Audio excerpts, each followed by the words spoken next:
A rather ordinary star, our sun is not too young or old, too hot or cold to sustain life here on Earth. And it's close, relatively, just 93 million miles away. That's close enough. At this safe distance, the sun gently warms our planet. Closer, and this fireball of hot gas would torch the Earth and everything living on it. The sun has no solid surface, but its extensive atmosphere makes it look smooth. Telescopes help see the truth. The sun boils with activity.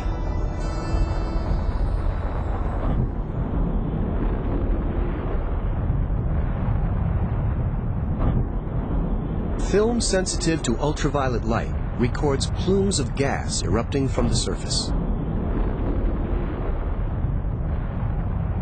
What we can't see is the sun's core, a highly pressurized mass of gas nearly 500,000 miles from the surface.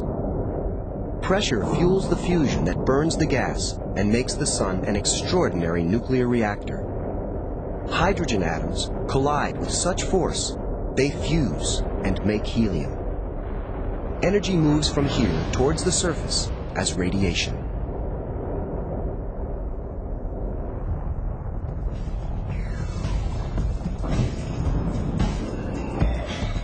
To learn more about the sun, astronomers sent a robot probe called Ulysses on a 5-year mission.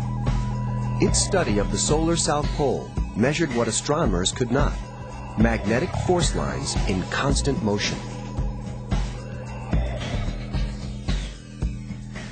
As the force lines move through the sun, they resist the motions of the bubbling hot gas and create cooler spots on the surface. Called sunspots, these areas look black by comparison, but would glow as bright as stars if you could remove them from the surrounding cauldron of heat.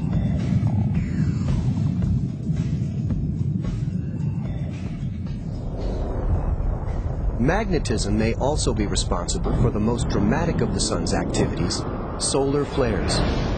Flares blast from the surface of the sun with the force of 1,000,000 hydrogen bombs.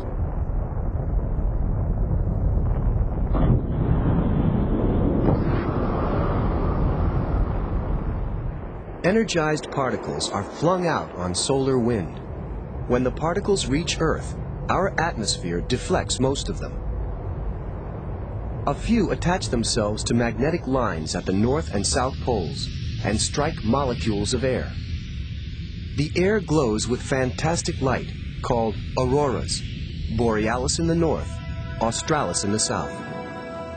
Daylight, auroras, even moonlight are all produced by the sun.